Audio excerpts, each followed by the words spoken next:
Hi అండి. కాకరకాయ fry కొంచెం కూడా చేదు లేకుండా ఎలా చేయాలో చూద్దామా? కాకరకాయలకి పైన చెక్కు తీసుకొని సన్నగా కట్ చేసి ఉప్పు పసుపు వేసి బాగా కలుపుకోవాలి. ఇవి రసం మొత్తం పోయేలాగా పిండేసి ప్యాన్ పెట్టుకొని ఆయిల్ వేసుకొని కాకరకాయలని అందులో వేసుకొని బాగా ఫ్రై చేసుకోవాలి.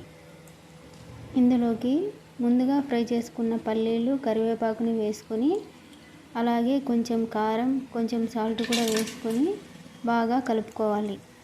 వీటన్నింటినీ కలిపి కొద్దిసేపు ఫ్రై చేసుకుంటే చాలా టేస్టీగా అస్సలు కారం లేకుండా ఉండే కాకరకాయ ఫ్రై రెడీ అయిపోతుంది.